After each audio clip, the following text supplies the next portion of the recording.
parler du réemploi des pots. C'est un sujet qu'on a toutes les deux avec Margot travaillé un petit peu à tour de rôle depuis 2022. On va vous parler principalement de la réglementation qui a été mise en place par l'État et les économies d'énergie et d'eau qui sont un peu une motivation pour les réemplois, entre autres. Et ensuite, Margot nous parlera de l'obligation de contribution à un éco-organisme et le reporting réemploi, ainsi que l'infoterie et l'info-réemploi à mettre sur les étiquettes. Et ensuite, on aura un témoignage enrichissant d'une apicultrice qui pratique le réemploi. Donc, pour ce qui est de la réglementation, il y a plusieurs objectifs pardon, qui ont été fixés par l'État à travers la loi AGEC, qui est en fait la loi anti-gaspillage et pour l'économie circulaire, qui passe notamment par la réduction des déchets, le réemploi et le recyclage. Un des buts de cette loi est de mettre fin à la mise en marché du plastique à usage unique d'ici 2040. Et nous, on s'intéresse plus particulièrement au réemploi, puisque c'est pratiqué par une partie des apiculteurs et beaucoup sont intéressés par ce sujet. Et ils rencontrent en général des freins techniques et ou financiers. Donc voilà, les ADA essayent d'accompagner dans ce sens vers le réemploi. Donc les objectifs fixés par l'État, c'était en 2023 que les metteurs en marché ayant un chiffre d'affaires inférieur à 20 millions d'euros par an et qui mettent en vente au moins 10 000 emballages par an réemploient 5% de leurs produits, enfin qu'ils proposent le réemploi et qu'ils puissent réemployer 5% de leur emballage. En 2023, du coup, cet objectif n'a pas été atteint. On était plutôt à 2,2% de réemploi. Il y a un nouvel objectif, du coup, pour 2027 qui est de réemployer 10 000 emballages.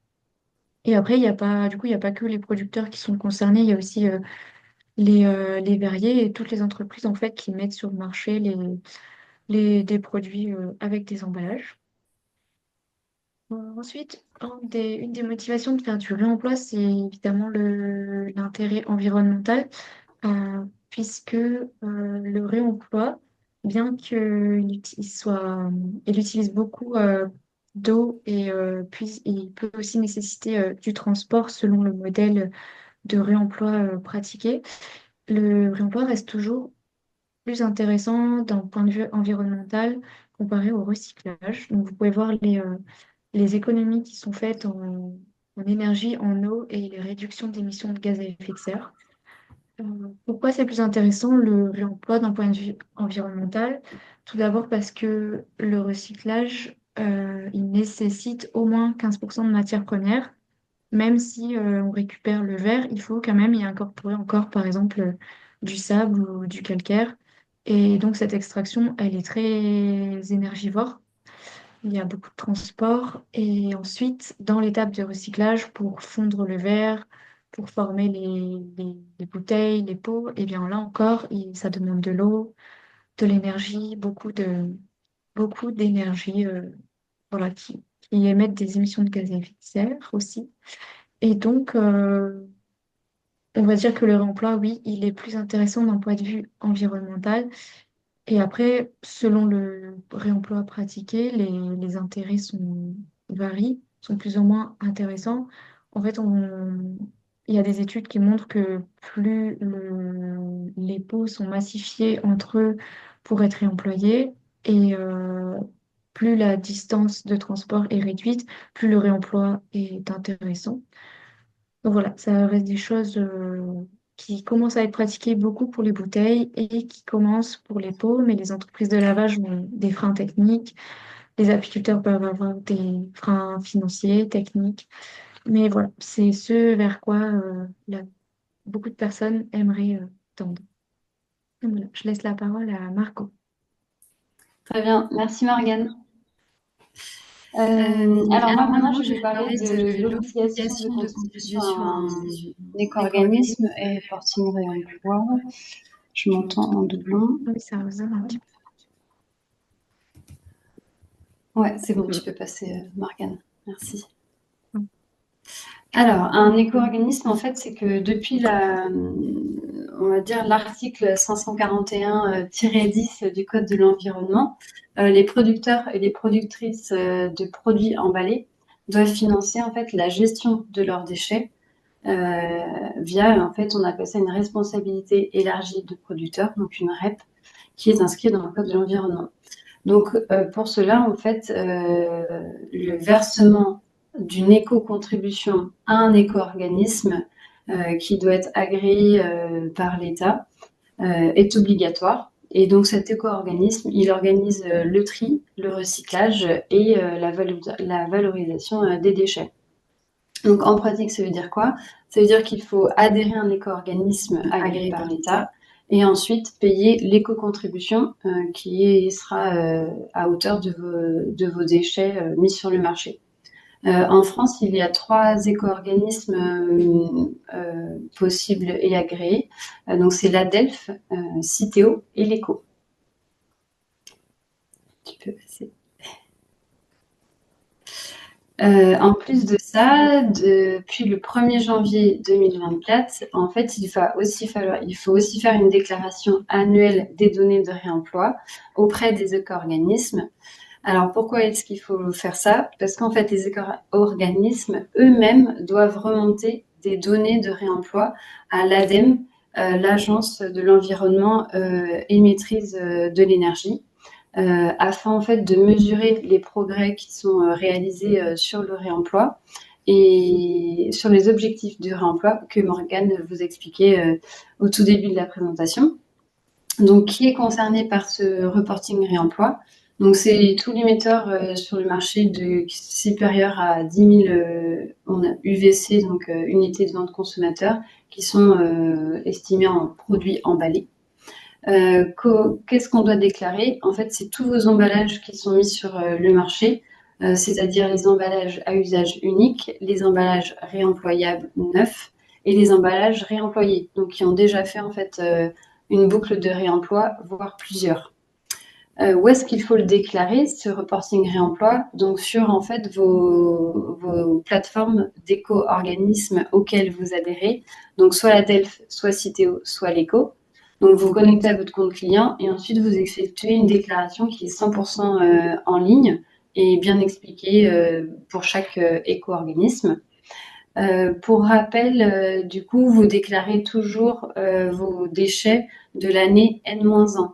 Donc là, par exemple, cette année, pour les déchets de 2024, c'était du 18 mars 2025 au 30 avril 2025. Et à préciser quand même que même si vous ne faites pas de réemploi, il faut quand même en fait faire ce reporting réemploi. Et du coup, ça se fait vraiment très rapidement, en 2 clics, c'est fait. Merci. Tu peux passer, Morgane. Merci. Maintenant, je vais vous parler donc de 2 logos très importants à mettre sur vos emballages, donc l'info-tri et l'info-réemploi. Donc l'info-tri, c'est le premier que vous voyez à gauche. Il est vraiment à mettre en fait sur tous les produits emballés qui sont destinés alors aux ménages, donc c'est-à-dire aux consommateurs. Et il faut les mettre sur tous vos emballages. Donc ça, c'est la loi AGEC qui le précise. La loi AGEC, c'est la loi anti-gaspillage pour l'économie circulaire. Ce logo tri, il a des modalités.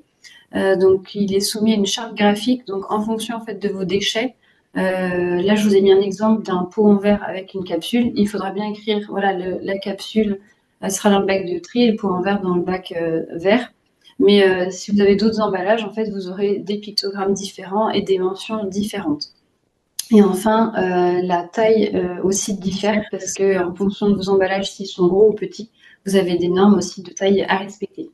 Et le deuxième logo, donc c'est à poser sur un emballage qui va vous revenir, donc que vous faites du réemploi. Donc c'est celui de droite, donc emballage réemployable.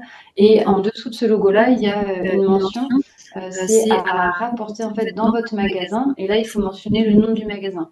Mais souvent, vous en avez plusieurs, et du coup, il y a une astuce qui a été trouvée, c'est de mettre en fait l'URL, le site internet de votre page, voilà, de site internet ou Facebook ou autre, qui donne accès en fait à votre liste exhaustive des points de retour qui sont disponibles. Et l'avantage de ça, c'est que si vous avez à ajouter ou à supprimer un point de retour, et ben vous pouvez le faire sans forcément changer votre étiquette.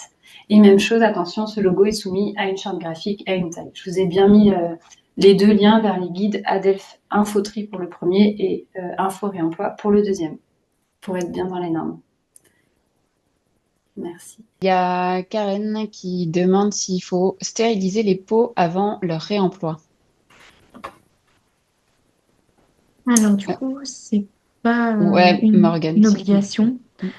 C'est pas une obligation de stériliser. Le but, c'est en fait de remettre en circulation des pots qui sont sans danger pour les clients. Donc, il y a des mises en commun de services de nettoyage de bocaux avec d'autres producteurs. Elle connaît des choses qui existent dans l'Aude. Il y a aussi des chaînes de lavage de cantines scolaires qui peuvent être utilisées hors période scolaire.